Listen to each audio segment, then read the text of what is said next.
Hello and welcome to the Canada Cup. We're here with the second matchup of the day between the United States and Denmark. It's just a minute away here on court 2. And I'm Alex Curiel. My name is Byron Green. I'm going to be doing the color tonight. And I'll be locking it down on the play-by-play.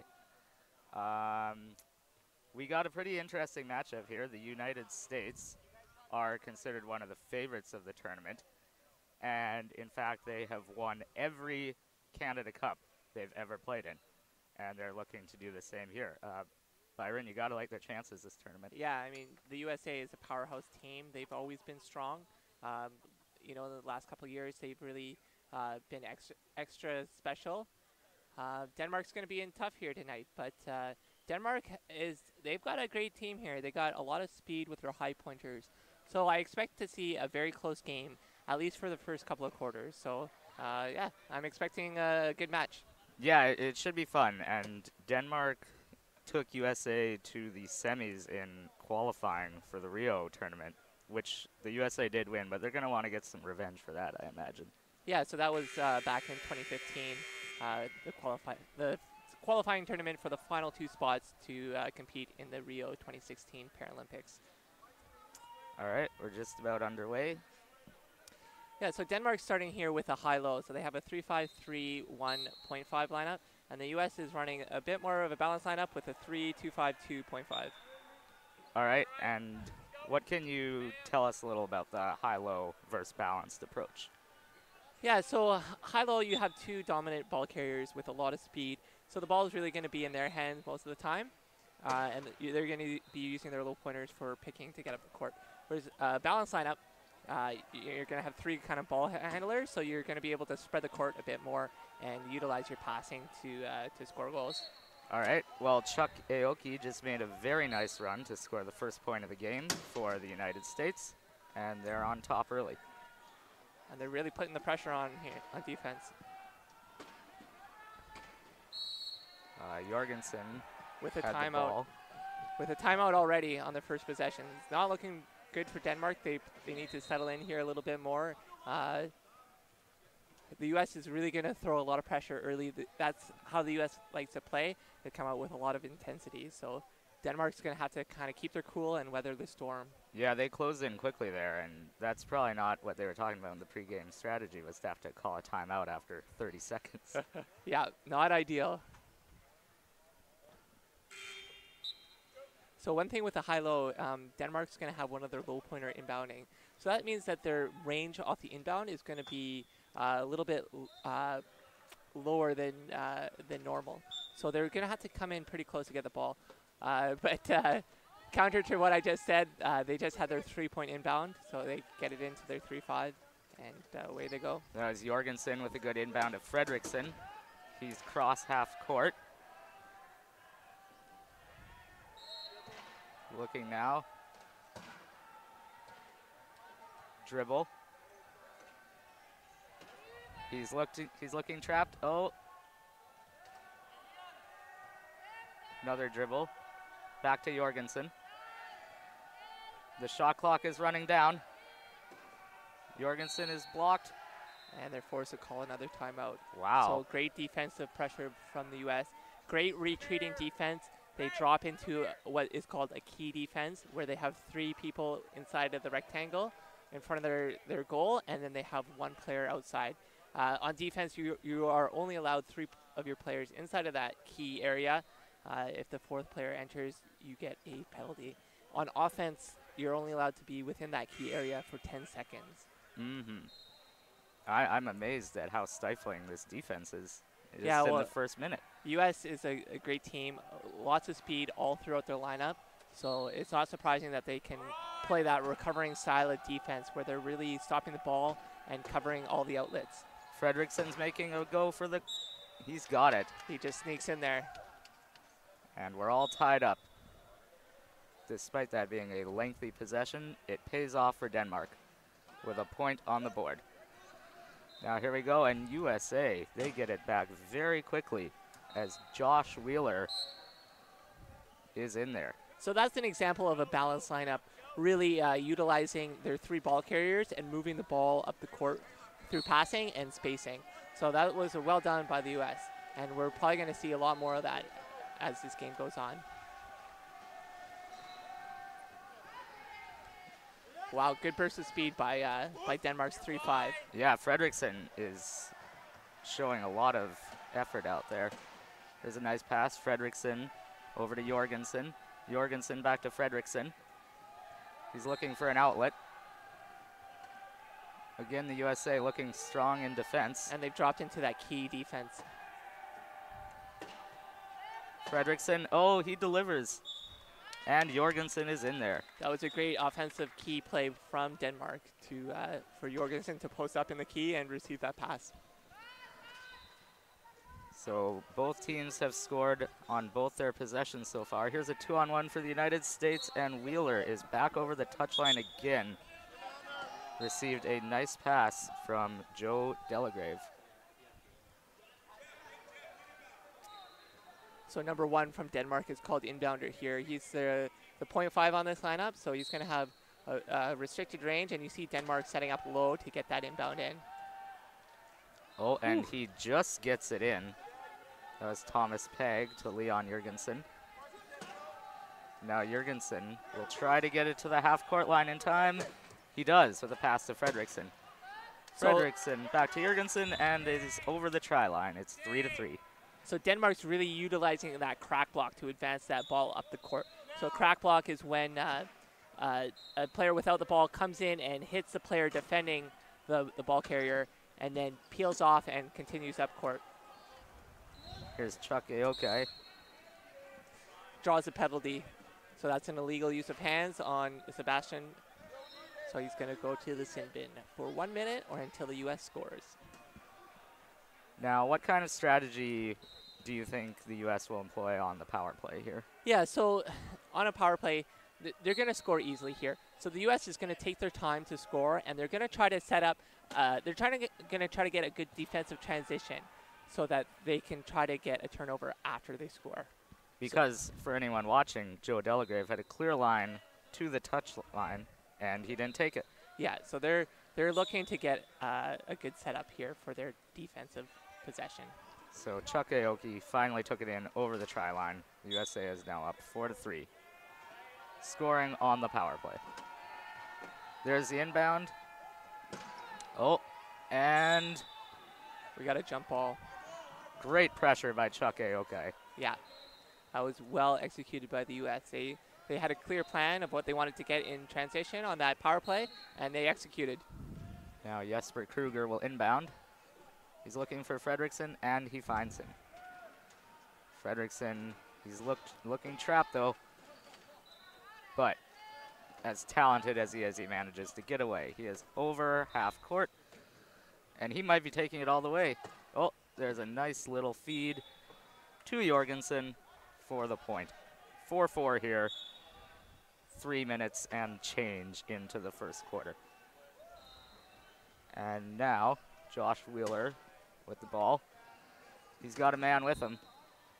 And it's to Joe Delagrave for the point. 5-4 USA. Now, what can you do as a defender when you're facing a 2-on-1 situation like that? Yeah, so, I mean, there's not a lot you can do, but Fredrickson did the right thing there. You want to force a pass, so you have to go and stop the ball and force a pass and hope for a lucky turnover. Yeah. It's not a situation you want to be in. Nope. And the U.S. here just caused Denmark to use another timeout. So the U.S. are really putting on the pressure here. So that's 3 timeouts in just over 3 minutes. Yes. So each team starts with 4 on-court timeouts, which last for 30 seconds. They can call them at any point during the course of play.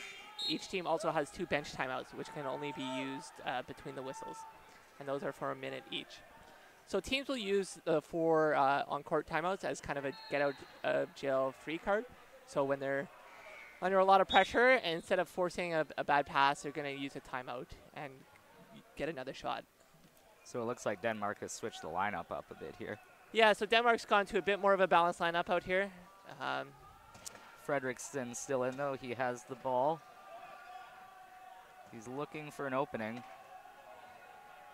U.S. players backing out of the key to avoid penalty. Fredrickson. Ooh. Fredrickson had, or number 9 there had the goal, but he decided to try to pass back. He should have probably just backed up and scored that goal, but so what do you think Christian Bach-Eriksson was doing there? I don't know. I mean, maybe the pressure got to him there. He probably felt like he couldn't protect the ball while backing up, so he tried to dish it back to his 3-5, but obviously they were not on the same page because he was not ready for that pass. So USA got the stop, and then very quickly they got the point. Josh Wheeler over the try line, and they now have a 2-point advantage, 6-4. Fredrickson now, so we have a big collision at midcourt. There's a dish to Eriksson. He fumbles but regains possession. Back to Fredrickson, and he's going to take that over the line. Wow, good job by Denmark there to weather that pressure and to score that goal. It was especially key because they do not want to get down by several early here in the first quarter. Yeah, I mean, Denmark's probably looking to try to keep it close here for as long as they can. They probably know that in the long term they're not going to be able to hang with the U.S., but they probably want to try to stay as close as long as possible. So Delagrave just passed to Aoki for another point. Delagrave has been looking to be quite the setup man so far here in the first quarter. Yeah, well, he's a 2.0, so he's he's got pretty good speed. He's obviously got great height. He's a big guy. He's going to be a good passer. He's going to be kind of a distributor out there with the ball. And Eriksson is over the line to bring the Danes back within 1. It's 7-6 with 3:18 left here in the first quarter. USA set to inbound. Delagrave passes to Wheeler, up to Aoki, and he's back in there. It's 8-6. The USA are scoring some very quick points here. Yeah, I mean, they're looking to throw the ball deep to streaking players. Denmark's going to have to adjust for that and have a player covering that over the top pass. Otherwise, the U.S. are going to continue to score at will.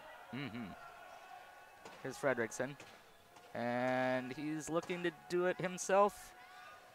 Yes, he is in there. He muscles in there. He is really putting the team on his back so far. Yeah, well, he's the 3-5, so that's what you expect out of a high point player. He's players are allowed to have 8 points on the court, and when you're worth 3.5 points of those 8 points, you really got to pull your weight out there and be a dynamic ball carrier. Certainly. And he is doing that. Aoki is in for another easy point for the United States. It's 9-7 now for the Americans. Schodel being pushed back at half court by Delagrave, but he makes it over. So you have 12 seconds. In trouble now. Teams have 12 seconds to get over half, and that was really close. Denmark almost took the full 12 to get over half, but they did, and they're looking good now. They're just trying to set up a goal here with 12 seconds left on the shot clock. Here's Fredrickson, can't make it in himself. Dribble, pass. Wow, what a pass, nice what a catch. Grab there. And a goal. Wow. That's Mikkel Schodel with the point. Snagging a great pass from Fredrickson. Yeah, that was a pinpoint pass. He had to drop that one right in there because Delagrave was right in front, and he's got some serious height, so that was a great pass by Denmark. So the USA up 9-8. And here comes Wheeler with the ball. He's got a 2-on-1 with Aoki, and it looks like, well, he passes to Aoki. So the U.S. is pulling up here. So in the last 2 minutes of every quarter, teams are going to start trying to manage the clock. Last goal in wheelchair rugby is very important, last goal of every quarter. So teams are going to start looking to score at very specific times. So the U.S. scores here at 1:30. Because Aoki had a clear path, and he passed it up. Yeah. They do get in, though. He eventually passed to Wheeler, and he is over the line. Yeah, so the strategies that most teams employ is they want to score around 50 to 55 seconds left in the quarter, and that almost assures them last possession of the quarter. So it's the old 2-for-1 in basketball. You're going to have 2 possessions to their 1.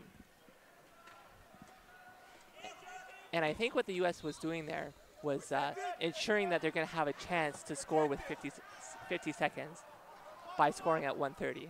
So the last 2 minutes brings with it an awful lot of strategy Yeah. in terms of working the clock. Erickson is over the line to pull the Danes back within 1. It's 10-9 for the United States. And now Wheeler gets the inbound pass. Back to Delagrave, up to Aoki. Great ball movement from the U.S.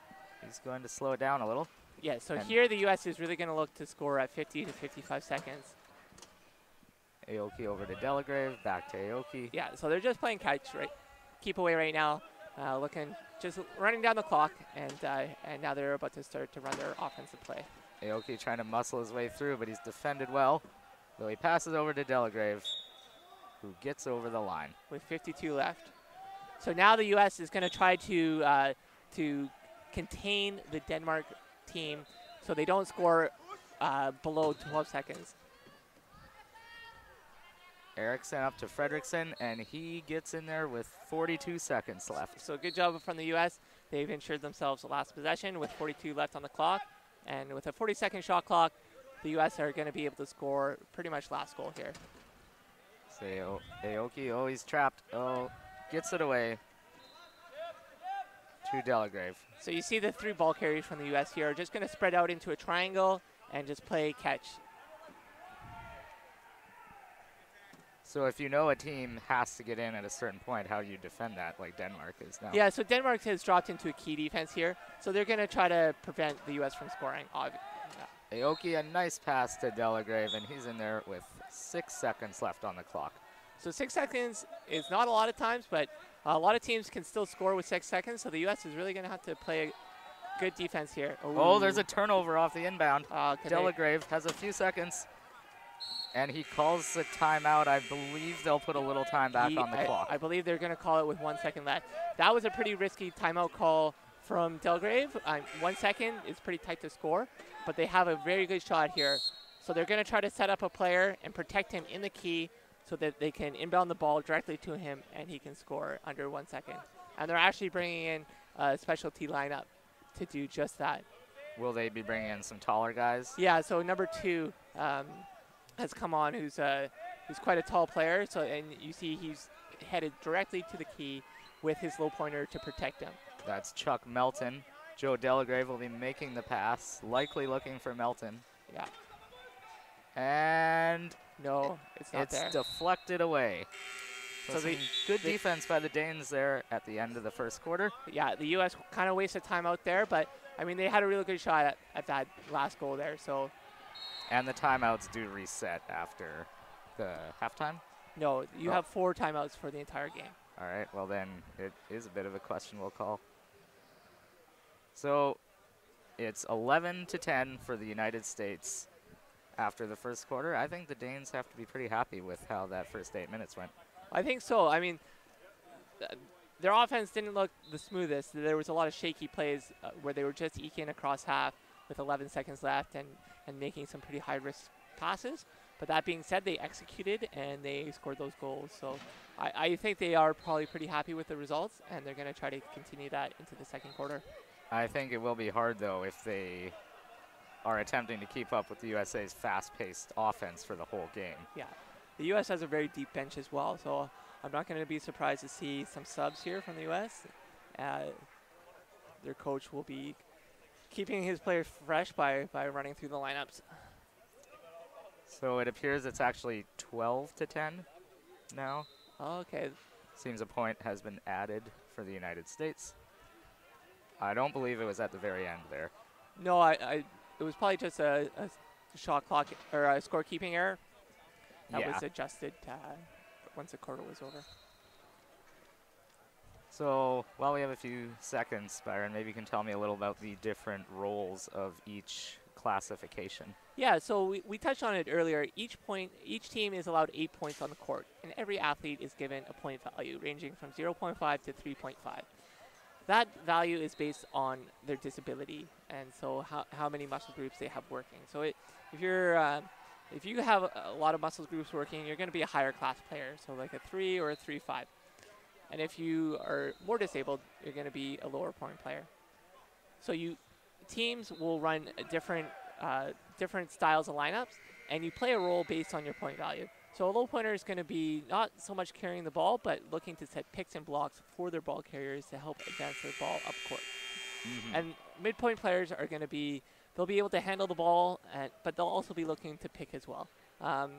High point players are almost never going to be picking, but they're always going to be looking for the ball and scoring the majority of the team's goals.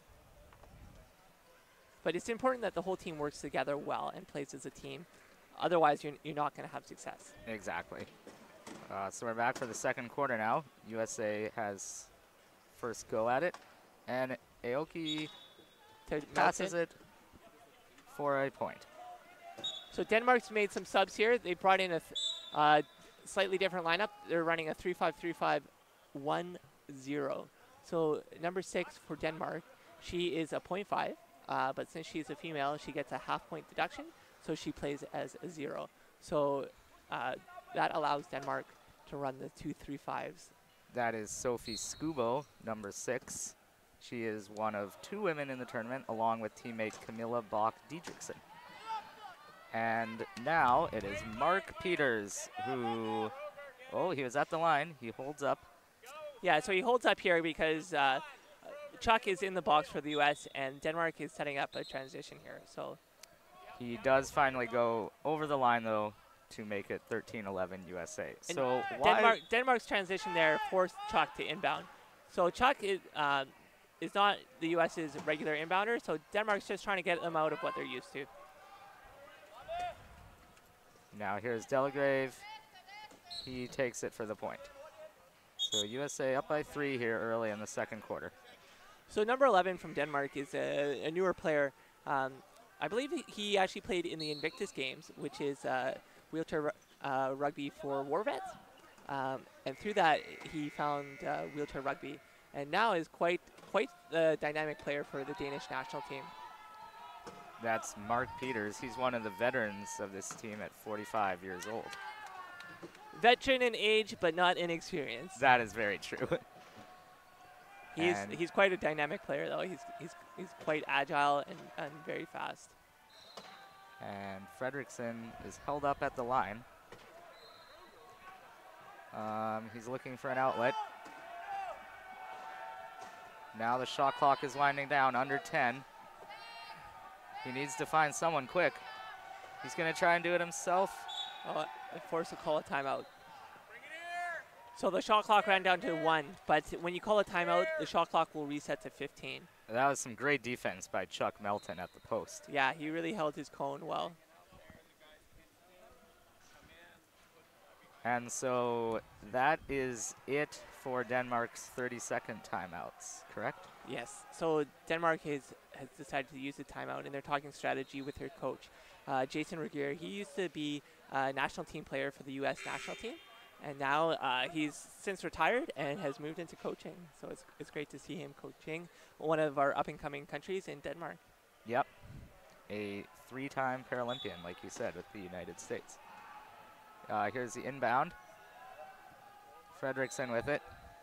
10 seconds on the clock, and this time he makes it in. That was a very nice burst of speed from Fredrickson there.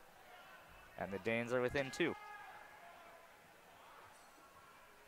Now, here's Aoki coming up the court. That was a really smart play by Chuck. He didn't panic, and he let his low pointer set up the pick for him to help him get around Denmark's 3-5 and advance up the court.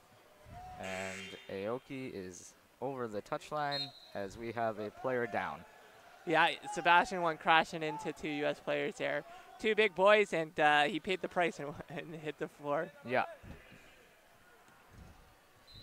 Fredrickson is up now, and the Danes will look to close this 3-point gap. You can see here that the U.S. has decided to, they've made some subs, and they've also changed up their defensive strategy here. Instead of pressuring the inbound, they've dropped right into a key defense. And you'll see teams do this to switch up the pace of the game, maybe get a little bit of rest. Exactly. They're letting Denmark have the whole court to come up. But like you said, it may be an energy conservation issue. Yeah, and sometimes the coach just likes to switch up the tempo of the game, or if the coach decides that he really likes what he's seeing out of their key defense, he'll just have the team drop right into that key. And the U.S. has been doing very well with their key defense. Denmark's struggling to score, so that's not a bad idea, not a bad choice from the coach. Lee Fredette is covering Fredrickson pretty well here. And he finds Peters in the try line to bring the Danes within 2. It's 15-13 for the United States with 5:39 left here in the second quarter. So the lineup that the U.S. has out here right now is they got some newer players on out there. In number 15, Lee Fredette has been to one Paralympics, so he's not quite as new as I thought, but number 15 is definitely a rookie to the international scene. And Wheeler just got in there for another point, and now Peters is in there as the teams trade points very quickly here. So it looks like so far Denmark is hanging with the U.S.'s run-and-gun style offense. Yeah.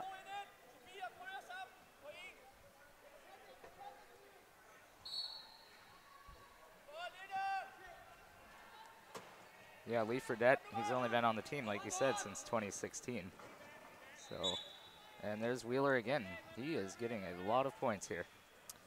Yeah, so the U.S. is having a lot of success with their inbounds. They're managing to get the ball in quite high, and that's causing Denmark a lot of problems because they get the ball in and they're not even getting stopped, and they're flowing up the court well and finding their outlets. So Denmark's going to have to make some adjustments here at halftime to counter this U.S. offense. Fredrickson, oh, he finds an avenue, and he's in there for the point. That was a nice corner seal by the Danish low pointer number 6, Sophia. When the U.S. player defending the cone cheated in, she moved in, sealed that corner, and let her high pointer know, and he swung around and scored. And there's Wheeler again, back in there. Another easy over-the-top pass. Denmark really needs to start covering that deep option. Otherwise, the U.S. are going to continue to score easily. There's a big collision at center, but it clears away for Peters. And he gets by Jake Daly and over the line. So let's see when they decide to make an adjustment for Wheeler. It looks like still not yet, as Wheeler this time dishes up to Jake Daly for the point. Jake Daly also pretty new to the team, just last year he came on. So now here's Fredrickson. Yeah, Jake's doing well here. He's showing a lot of poise in his first Canada Cup. Fredrickson takes it in himself again. And I believe we have a timeout. Nope. So 19-17 for the USA. There has not been a stop in a while either way. And there won't be again here as Daly passes it to Wheeler for the point. And that's pretty normal in wheelchair rugby. I mean, usually teams are scoring 80% or higher of their offensive possessions. So it's not unusual to see a stretch of play with no turnovers. Peters in trouble in his own half, but he's able to get it up to Fredrickson. And he will go into the end zone to bring the Danes back within 2.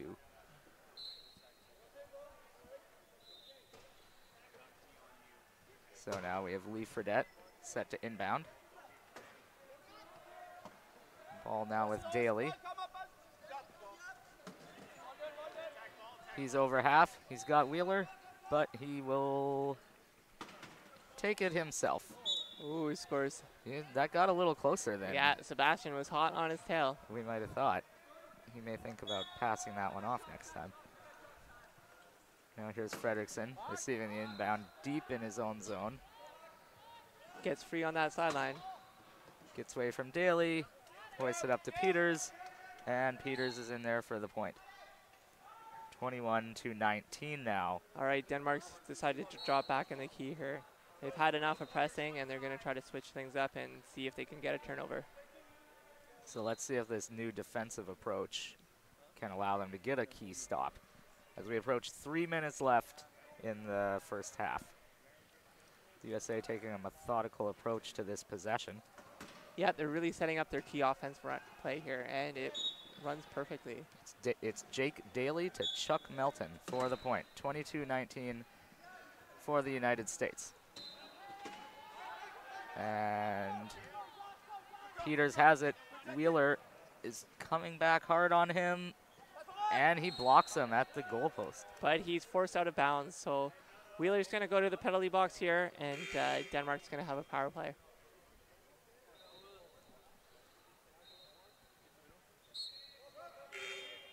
Denmark's also going to take this opportunity to make some subs. So what can you explain the call there? Yeah, so Josh Wheeler, the U.S. player there, he pushed himself out of bounds into his own goal, which is not allowed. So that's why he's in the penalty box now for a minute or until Denmark scores. All right. And Eriksson will inbound it. He finds Elmholt. And Elmholt will, well, he'll run a little clock here. Yeah, so he's just buying time for Denmark to set up their transition here. So they're trapping the penalty box, and they're looking to double chuck with their 3 and their 4. So Elmholt got in there for the point. Now, why do players block the man in the sin bin? Yeah, they're looking to get a good mismatch. So by blocking the man coming out of the box, they're either keeping him trapped there or they're forcing him to call inbounder. So if he decides not to call inbounder, he's going to be trapped on the sideline. And if he does decide to call inbounder, well, that's probably what Denmark was hoping to force. And they have a strategy of how they're going to defend it. So USA has switched the lineup up quite a bit. Aoki passes it up to Adam Skituro. Skituro is a veteran. He's played in wheelchair rugby internationally for a long, long time. And he's quite the dynamic 1-5. And he has a point there to put the USA back up by 3. Eriksson bounces it in to Jorgensen. Back to Eriksson. It's a turnover. Aoki grabs it. Maybe a bit of an ill-advised pass back to the inbounder there. Maybe Leon should have looked for his for number 2 in Denmark instead of passing back to the inbounder there. And that's a costly turnover as the USA gets the point. Oh, another one. Yeah, USA really putting on the pressure here. Back-to-back turnovers, and the USA capitalizes to go up by 5.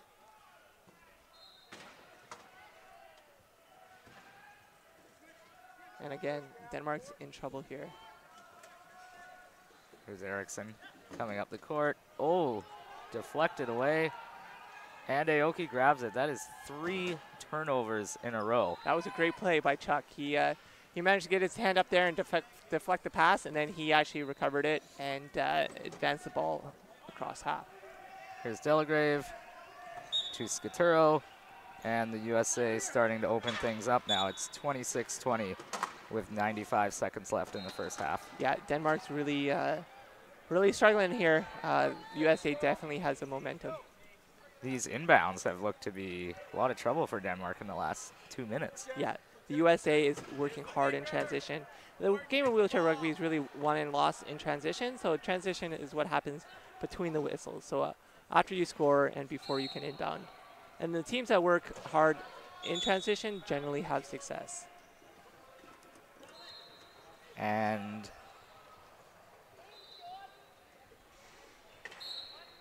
that's another.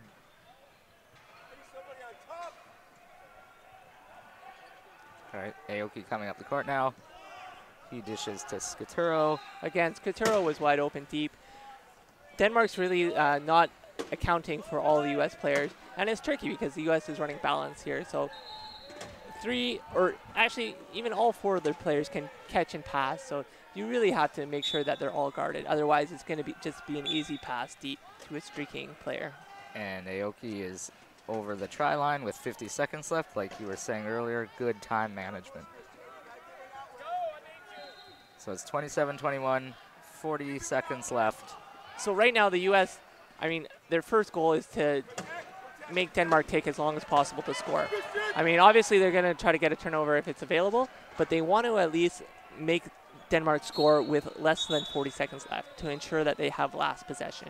And they did. Eriksson is in there with 28 seconds left. Which is plenty of time for the U.S. to score last goal here. So it's 27-22 for the States. And they will look to bump that back up to 6 points before halftime. So Delagrave has the ball off the inbound. And he's forced into a timeout. Good play by Denmark there. Good defensive pressure. They were playing up pretty high, and I'm not sure if the States were ready for that. The U.S. had an opportunity there to advance the ball early on to a player deep, but Joe either decided not to or felt that it was an unsafe pass, so he decided to hold on to it, and the resulting timeout because of that decision.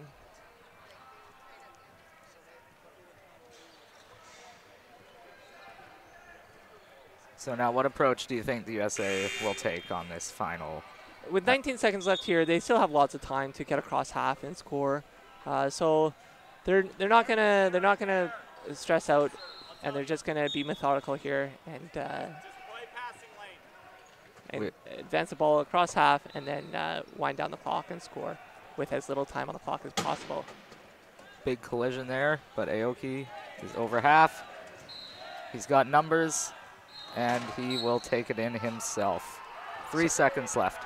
So the U.S. is going to hustle back and cover their goal, make sure there's no Denmark players cherry picking, and force that ball in and run out the clock. Looks like Denmark will just play this out, and we've arrived at halftime. The United States 28, Denmark 22 in a fun game so far.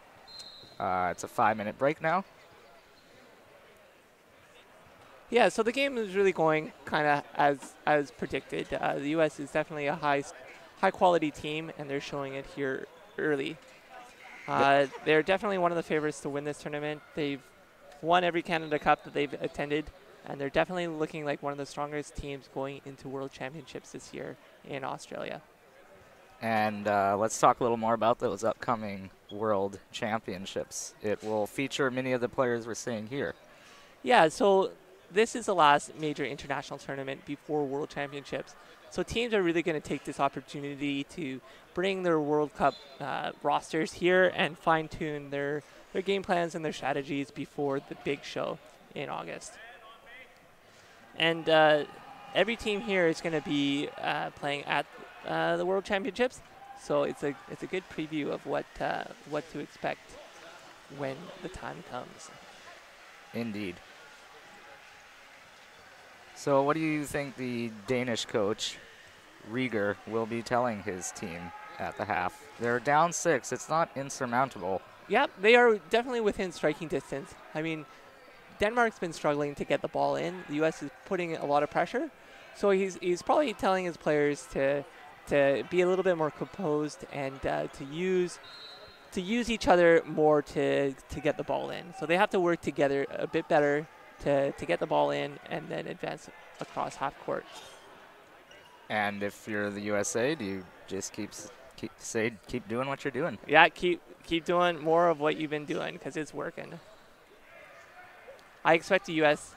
here to continue to roll lineups to get some of their newer players some experience. They probably feel like they have the game well under control, so I would expect to see more of their new players out on the court in the second half. Do you usually expect till the third or fourth quarter in a game like this where the bench sort of gets emptied? Well, I think the bench has already started. We've already seen the bench starting to come out with some of our newer players like Jake getting some court time. It's a good coaching move by Gumby to get your players, your newer players out there and get them used to the speed and the hard-hitting nature of international wheelchair rugby. Yeah, and good on the coach for putting a rookie out in the first quarter or in the second quarter when the score is still somewhat tight. That's valuable playing minutes for a new player to adjust to the high-level play of wheelchair rugby.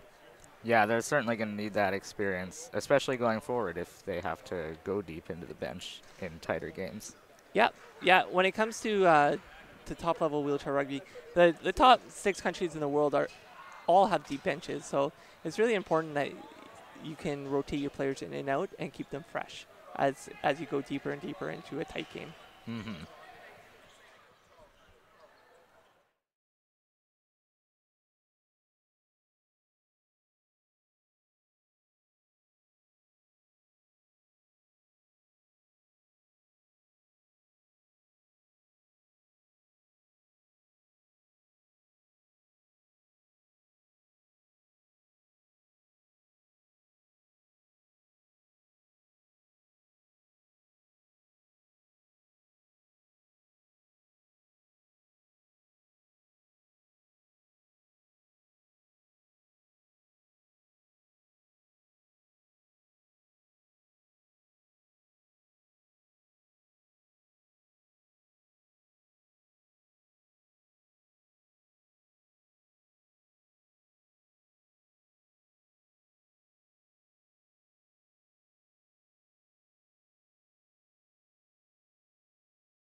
You're going to be in a high pointer chair or an offensive chair, and if you're looking to be more of a blocker or a picker, you're going to be in a defensive or a low point chair.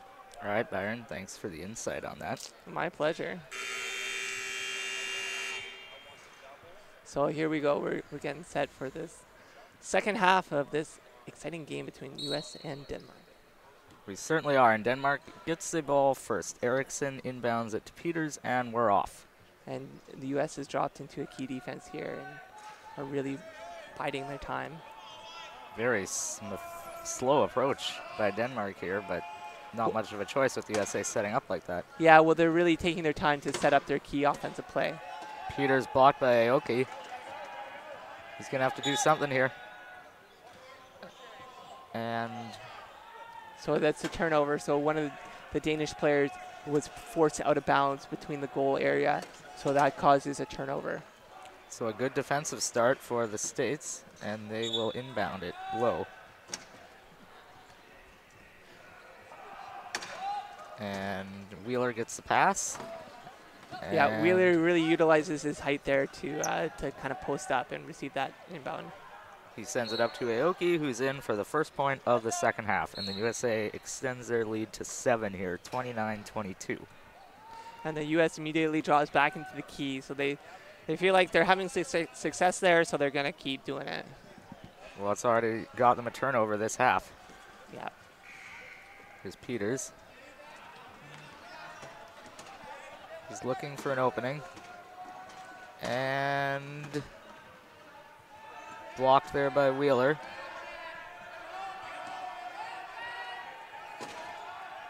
Peters still with it. Oh, and the shot clock is winding down, less than 8 seconds. And his pass is tipped away by Aoki out of bounds. Yeah, it goes off a U.S. player, so it's still red ball. However, Denmark still only has 5 seconds left on the shot clock to score here. So they're going to have to set up a pretty special play here if they want to score. Mikkel Schodel will be passing it from out of bounds. Oh, we have an equipment call. So one of the Danish players has something wrong with his chair, so he's called an equipment. Oh, the ref decided not to give it to him. So an equipment call is at the referee's discretion then. Oh. Oh, wow. That's really unfortunate. So the Danish player that was inbounding, he actually crept onto the court before he distributed the ball, so that caused a turnover. And that's really too bad because that pass was there and they executed it. So it's really unfortunate that he lost control of his chair and caused that turnover. That is. And now Wheeler is over half. He passes up to Aoki. And we have another point from those two. USA now up by 8. And again, right back to the key.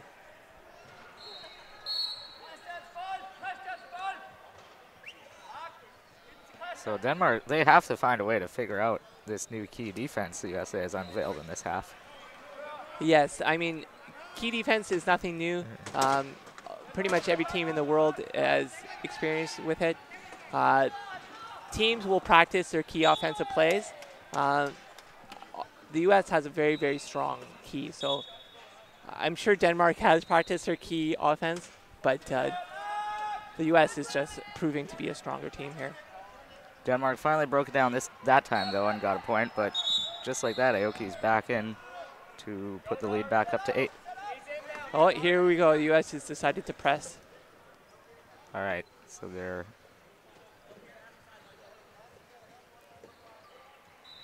really working hard here in transition. This is going to be a tough inbound for Denmark.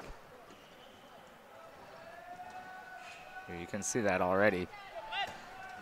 And it's finally in to Eriksson, but he's trapped. He gets it away to Peters. Yeah, wide open over the top. So Denmark did a nice job of countering that press there. Yeah, well, that's the danger of going on such a hard deny. I mean, the U.S., they're really going for that deny. So once the ball came in, they had nobody covering over the top because they were all really focused on playing underneath their guys. So that really opened up that over-the-top pass. So that was great vision by the Danish player to keep his head up and to make that pass. Now Aoki with it, and he dishes it off to Wheeler for the point. So USA maintaining that 8-point advantage here. It's 32-24, just over 2 minutes into the third quarter.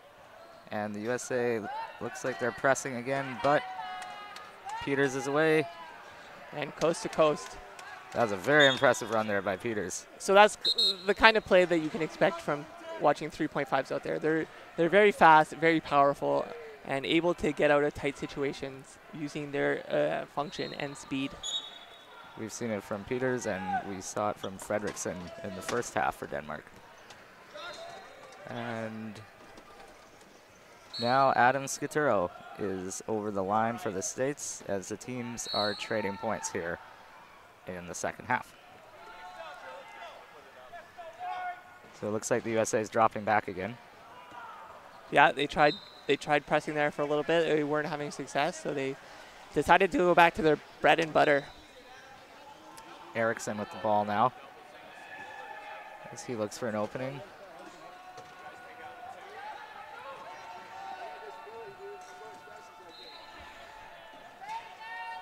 Passes to Peters. Peters, oh, it's blocked away by Aoki, and it's going to go out of bounds. Roll out of bounds. It's going to stay Denmark's possession. However, there's only 6 seconds left on the shot clock, so they're going to have to pull something out here if they want to score. Denmark making a substitution. Full substitution, or is it 3? Either way, there's a lot of new players on the court. Yeah, 3 new players. Number 11 has stayed on. Fredriksson is back out there. He has the ball. And, oh, he makes a nice little cut before dishing off to Peters for the point. Just in the nick of time. They just beat the shot clock there. So 33-26 now for the States. Wheeler takes inbound. And he gets it up the court. And Delagrave will take that over the line. Yeah, nice and calmly caught, secured, and scored by Delagrave. And just before taking a pretty big hit, too. And so the Danes set to inbound. Now, what happens here when 2 players have trapped Peters? What are they trying to accomplish?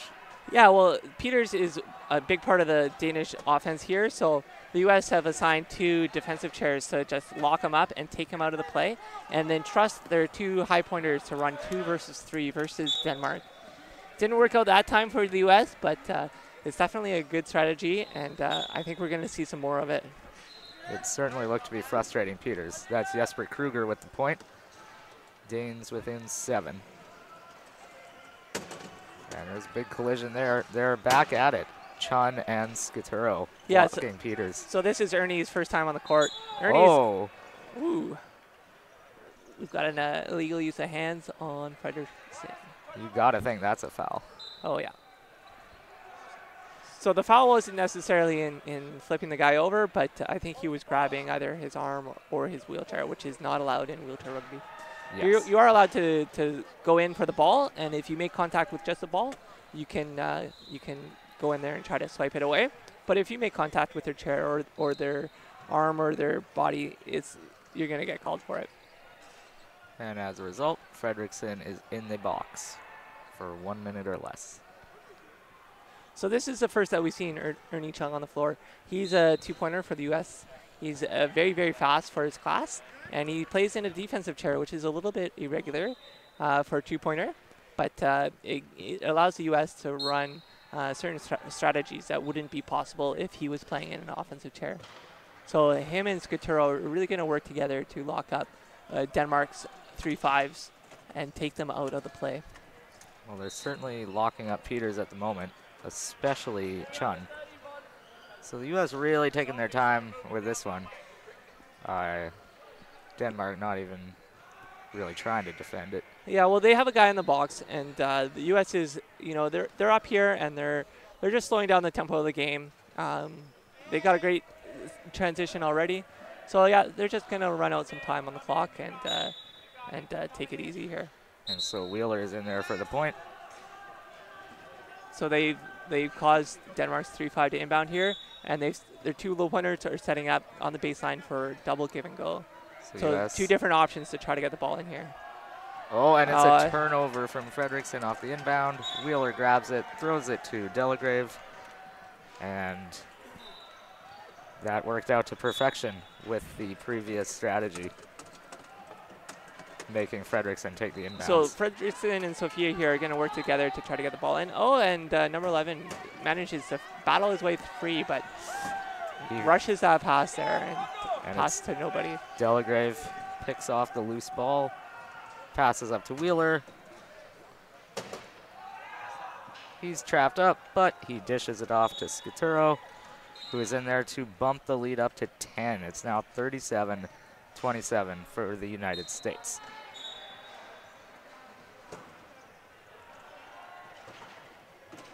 And Fredrickson now. He manages to use his pick there and get out of that pile and cruise all the way down for an easy goal.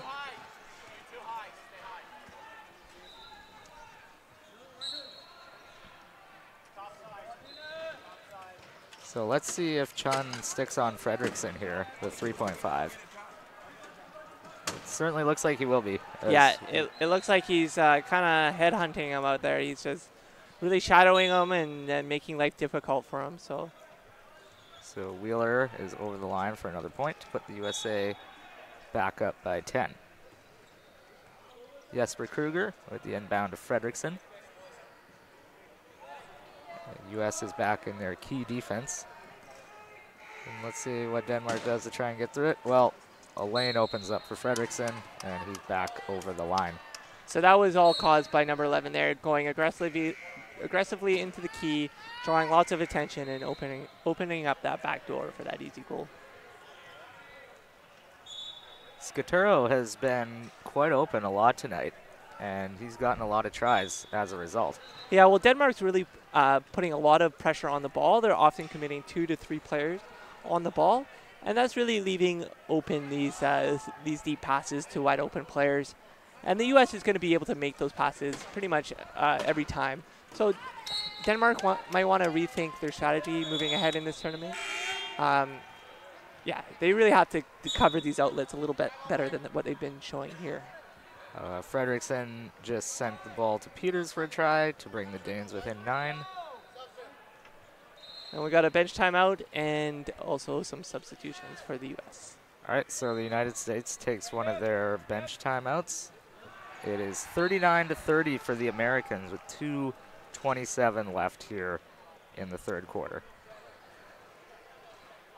So the U.S. here has a minute to discuss some strategy, and they're probably talking about what they want to get out of the rest of this game. I'm probably guessing that they're going to be using this as an opportunity to practice some specific plays that they want to run. Yeah, in a game like this, you might want to try some new things, right? Yeah, maybe not trying new things, but refining some strategies that you've been working on in training camps, and just seeing how they work in the real world. Yes. Because, of course, this is just the first of 5 round-robin games. Yes, yeah. So there's going to be lots of rugby coming up here in the next couple days. So we're back. Chuck Melton throws it in to Chuck Aoki. Well, there's some big collisions there, and Aoki looks to find a lane. Yes, he does, finally. Over the line. He gets the try. It's 40-30. Yeah, he slices through those Danish defenders like a hot knife through butter. He's a very experienced and talented player, Chuck Aoki. Yeah, we've seen some great vision from him today. Yeah, he's definitely one of the stars of the U.S. program. And he's also back-checking very hard here on Fredrickson, and he blocks him at the left post. Fredrickson will have to find another way. The U.S. has recovered beautifully here into a key defense. So they were pressing the ball there, working down the time, and they all managed to get back and drop into that beautiful key defense.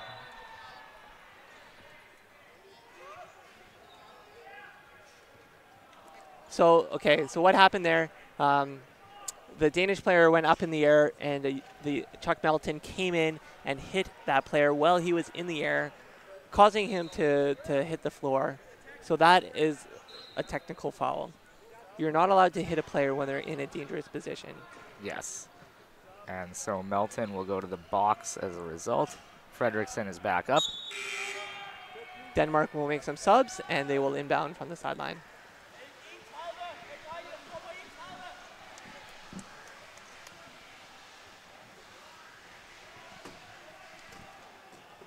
And so we'll see now how Denmark chooses to run this power play. So yeah, the U.S. is putting on a lot of pressure here, 3-on-4, but the ball comes in. Here's Fredrickson. Denmark's going to pull up and look to get a defensive transition out of this. We're also in that part of the quarter where clock management becomes an important factor for sure. So Denmark scores with 1:30. They're probably trying to set up the best possibility for them to have possession and score with 55 seconds left. So it's 40-31 now. Melton to Wheeler, a long pass to Aoki, and he's got it. Yeah, so that's exactly what Denmark did not want to happen, a quick goal by the U.S. The U.S., that looked planned to me. They ran that very well. So Fredrickson coming back up the court now. U.S. in the key defense, and they're going to look for a way to break it down. Yeah, so here Denmark's holding up. They're probably going to start running their key offense around 105 to score at 55. Here's Fredrickson. He's watched closely by Aoki again. And Aoki's tight on him. It's going to be, he gets around. Erickson runs a pick for Fredrickson. Corner's open right now. And there goes the pass. He gets it to Erickson for the point. So that they was score, nicely done. They score a 49, which is still really good for Denmark. It's if they can cause the U.S. to take the full 40 seconds, they'll still be able to score. They'll still have a good chance to score with 9 seconds left. Wheeler, he's looking to get out of his own half. A big pass to Aoki again. He grabs it. He's blocked by Erickson and Fredrickson, though. So I think U.S. here is going to pull up, and they're gonna run the shot clock down and call a timeout to reset the shot clock to 15 seconds when the game clock is at 15 seconds. And they're going to use that timeout to ensure that they have a shot to score last goal. And so there they go. By doing that, they grab back final possession. Yeah. That's how important it is to score last goal of quarters. It's often a 2-for-1, because if you can score last in the quarter and you have possession at the start of the next quarter, you're actually moving ahead by 1 point. Mm-hmm. And yeah, here we go. Aoki is in there. They score with 5 seconds left. It's really important for the U.S. to hustle back to their goal right now, especially because you can see Fredrickson was down there, but it looks like we have a penalty. Yeah, it looks like the Danish player took a penalty here. So Oh, something's not right. If the Danish players should not probably be in the box right now, because usually they had possession of the ball. So. And we have another try for the States. Wheeler to Aoki, who dropped it off to Melton with 1 second left. Yeah, so what happened there, I'm pretty sure, is that second U.S. goal, or that first U.S. goal didn't count. Denmark actually took a penalty, and Denmark probably thought it was a penalty goal. That's why Fredriksson ran deep there to get that inbound right away. But it was only a penalty, so the Danish player went into the box. The U.S. had to inbound, and then they did score their last goal of the quarter there. So with 1 second left, and that makes it 42-32 for the United States. After 3 quarters of play, they look to be in control here as we head in to the final 8 minutes. And let's see if we can get a peek over at the other court. Yeah, so it looks like it's a tie game with 7 seconds left in the third quarter. So that's right off the bat one of the marquee matchups. Yeah, Japan, Australia, both very talented teams, and it was expected to be a close match over there, and it is turning out to be very close indeed. Yep, 46-46 after 3. So I think Australia, Japan, and the U.S. all have a very good shot to win this year's Canada Cup. I would think that Australia is probably the favorite, seeing as how they've won the last 2 Paralympics and the last World Championships. So they're definitely kind of the top dog lately in the last number of years with international wheelchair rugby. But the U.S. is always deadly, and Japan has been making a push into that top 3, top 2 teams in the world. Yeah, and that USA-Australia matchup tomorrow morning really should be prime. Yes, yeah, it could be a preview of the finals. Yeah. And so how does the format work here for those at home? You have each team playing each other once in the round robin to start. Yes, it's a 6-game tournament, so the way the tournament has been laid out is a round robin, so every team will get to play each other. And then based on records, I think we'll go right into a gold medal match, a bronze medal match, and a 5th, 6th placement match. Although I'm not sure if we actually have that 5th, 6th placement match. I think I saw it listed for early Sunday morning, but we will double check down the road. So the 4th quarter is underway. Lee Fredette inbounds to Chuck Aoki, and we're off. USA has a 10-point lead, and they're just going to look to take this thing home now. The U.S. here has moved away from a balanced lineup, and they have put out a high-low out there. So we'll see how it does. There's 2 rookie players out there for the U.S., which is to be expected with this kind of lead and this quarter of the game. We'll see how they can perform. So Aoki gets the first try of the quarter, put the USA up by 11. Whoa. And Denmark loses possession here. So these rookies are already starting to press. Yep. They're making the coach think twice about who he starts here, which is good. Yeah. Well, that's anyone's goal coming off the bench, is to make the coach think if he can even ever put you back there. Yeah, show what you can do. And Aoki's in again for his 2nd try of the quarter. It's 44-32 for the U.S.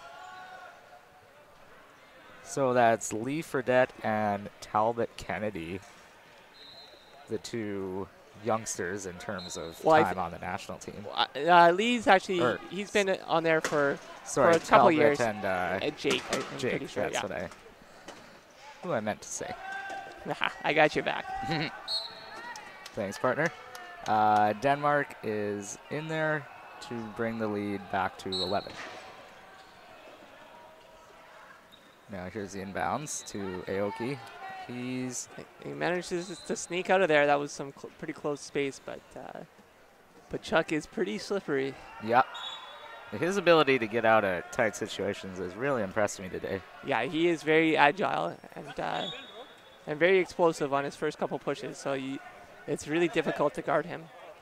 So he just sent it to Jake Daly for the try. It's now 45-33 for the United States.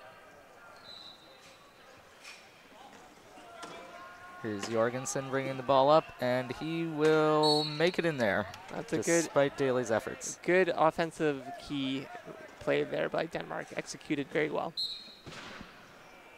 Daly on the inbounds now, and he finds Aoki with a long pass. Aoki. Oh, there's a big collision. The ball will end up going to Talbot Kennedy, and he's in there for the try. Nice job by Talbot there to secure that ball and score that goal. So how long? Oh, great burst of speed there from the Danish number 2. That was impressive by Elmholt. And penalty goal.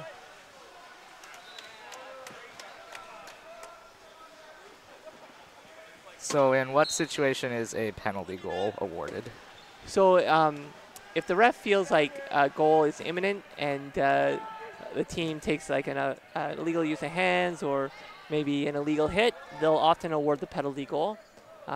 If they feel like the player with the ball was turning away from the goal when the penalty occurs, that's when they'll call a penalty instead of a penalty goal. All right.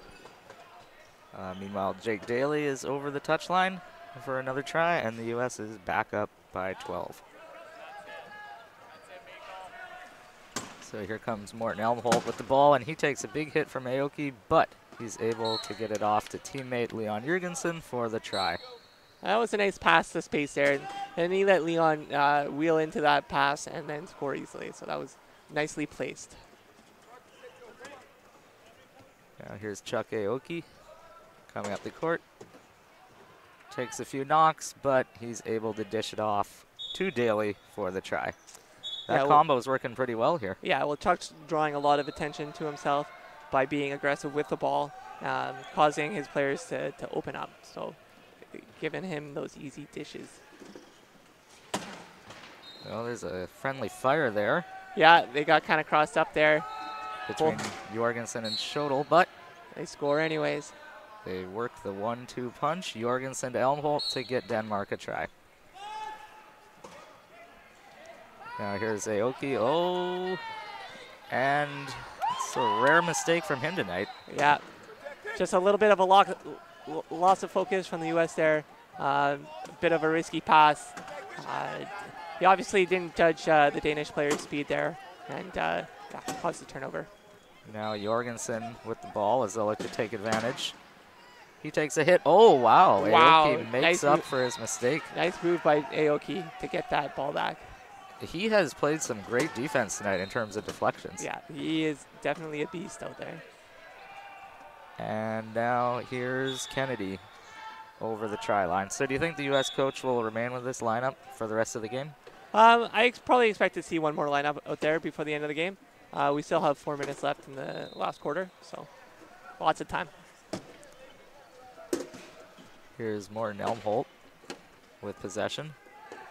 He's stopped up by Lee Fredette. Now Aoki on him, and Elmholt retains possession after the bobble.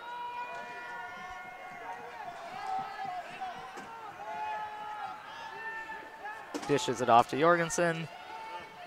He's stopped, but it's knocked away at the touchline. The ball is kind of bouncing everywhere right now. Denmark regains control and gets across. The shot clock buzzer also went. Oh, no, it's no goal. So shot clock runs out and U.S. ball. So it never reset. Violation. And now we're going to have some subs. A full switch from the United States. We have Chun coming back in, Scaturo, and the return of Wheeler and Delagrave. So 3:39 left. It's 49-37 for the United States. Scaturo inbounds it to Delagrave. He's blocked up. He's going to have to pass it. And he finds Wheeler. Oh, and that's blocked away. Chun grabs the loose ball, though. Hits Scaturo. And the U.S. get away with one there. And he's in there for the try. They got a bit lucky. That took a tip, but Chun was pretty alert. And do we have an injury here? Yeah, it looks like Wheeler got something in his eye, so he's going to call an equipment timeout here and get looked at Oh, sorry, probably a medical timeout, not an equipment timeout. So that's Jim Murdoch running onto the court to see what happened with Wheeler. Looks like he's getting some eye drops applied or getting his eye swabbed. Could be a finger to the eye. Most likely, which happens. I mean, players are, they're going for the ball. This is a full contact game, so yeah, you're going to get some fingers in the face once in a while. And it looks like Denmark's set to make a full switch as well at the next opportunity. So the last we'll see of this group tonight as Leon Jorgensen takes it over the line. Nice goal there by Denmark. Now Delagrave will inbound. Finds Wheeler. He throws it up to Chun. Who's streaking deep. So Chun's had an impressive game here. Defensively, he's locked up the 3.5 earlier, and now he's getting some tries. Yeah, I mean, he is a bit of a defensive specialist, but he can play offense like we just saw. And now Elmhold is blocked up. And the U.S. forced a 12-second violation, so they're going to gain possession of the ball here. That was solid press by the United States, not allowing Denmark to get over the half-court line in 12 seconds. And here we go. We got some subs for the Danish team. All right, this is a full switch. Just about. Not quite full. Leon's going to stay out there. Yeah. Now Wheeler with the ball. He finds Delagrave. Up to Chun, and he Wide gets open. another try.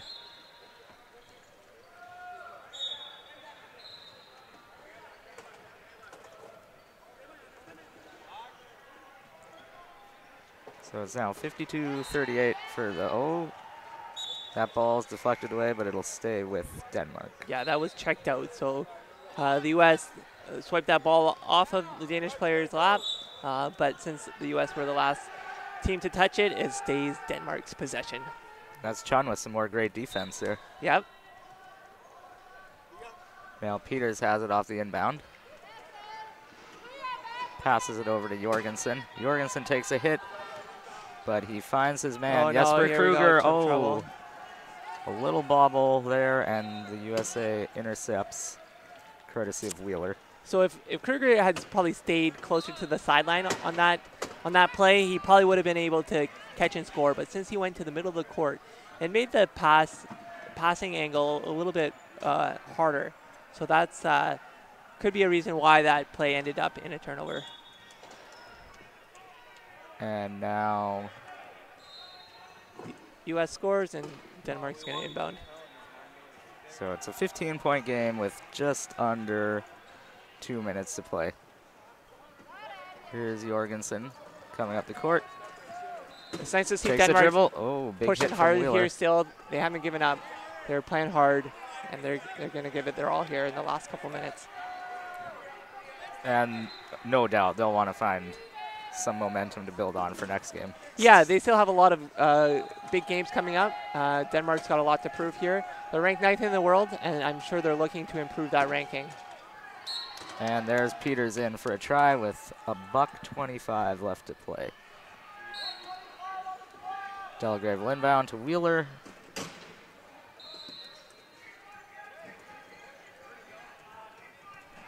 Taken up the court by Delagrave. 2-on-1. And Chun runs the pick. And Wheeler. the U.S. pull up. They're going to look to score here at 55. And Leon calls in equipment. He's got a flat tire here, so he's going to get a new one put on.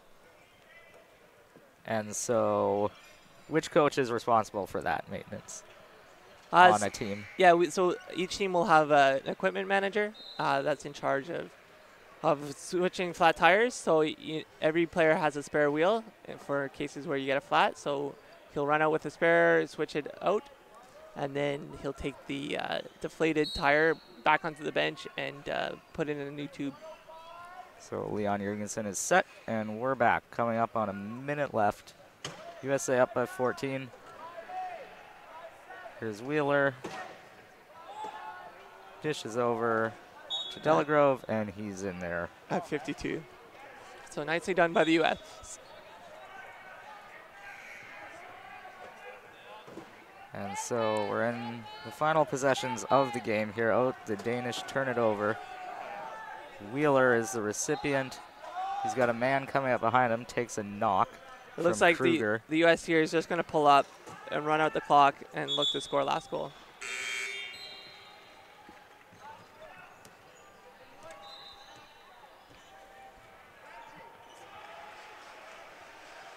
And is there an equipment issue? Yeah, Wheeler for the U.S. here is called equipment. So it looks like his axle was just out, no flat. So he's going to get that pushed back in and be ready to go. Does one chair tend to lend itself more to damage than another, or is it just no, about the same? All chairs are probably pretty equally as strong. I mean, if you're a bit of a bigger boy, your chair is going to break down a bit quicker than if you're lighter, just from the mass and the collisions. But so Delagrove just bouncing it out now.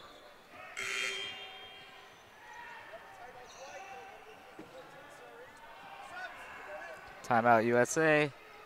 And they're making some subs. So the USA looks like they have a bit of a specialty last goal lineup here that they like to run. So they put it in to give it some more experience and get ready for some of their games tomorrow. So could this be a play we see in a last-minute situation where they need a goal? For sure, for sure. Here's Aoki. He's blocked up. He's trying to find a way through. And he gets it to Melton. With 4 seconds left. The try. 55-39 for the USA. The Danes inbound, and they will run out the clock. And there's the buzzer. The United States takes this one 55-39 over Denmark. It was a close first quarter, but then in the second, the U.S. started to pull away, and they never looked back. Yeah, their class shone through, and their speed and talent really won them the game today. Chuck Aoki was stellar out there for the United States, as was Josh Wheeler. He looked pretty strong. Yeah, they make a great dynamic duo. They both have a ton of speed and lots of experience, and they play well together. And it was fun to see the young guys for the USA as well get some time. Yeah, I was quite impressed with Denmark. They showed a lot of speed and a lot of poise out there. They do have a big game coming up tomorrow morning, bright and early, 9:30 versus Canada. That's going to be a game where Denmark's going to want to try to win that one. They're going to be pretty evenly matched, so tune in tomorrow. Yeah, Sebastian Fredriksson will have to have another big game. Yeah, he's definitely, as usual. He's definitely one of the big dogs for Denmark. So if Denmark wants to do well, he's going to have to be playing well. And he's looked pretty good here in our first game, so I expect big things from him this tournament. I thought Mark Peters also impressed for the Danes. Yes, especially for a newer player, he looked really solid. So. And so over on the other court, let's see what's going on. Yeah, we got 1 minute left. It looks like it's 61 for Australia, 60 for Japan.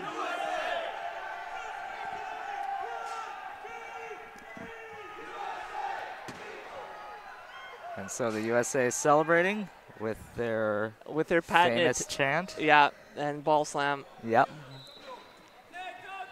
And they'll rest up now and get ready for, I believe they have the 9:30, or is it 11:30 tomorrow? I believe they play second at 11:30 there. So yeah, it's Canada, Denmark first at 9:30. Then we have USA, Australia, which is going to be a doozy of a game at 11:30. At 1:30 we have Denmark versus Sweden.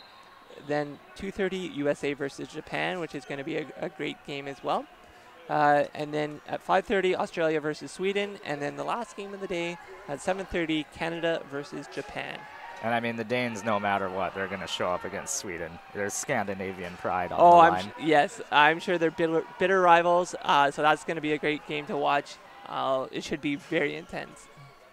All right, well, thank you, everyone, for joining us here tonight from the Richmond Olympic Oval. We had a great game between United States and Denmark. We had a fun opener between Canada and Sweden. And now we might pop over and just see what's happening with Australia and Japan. All right, good night, everyone. Good night.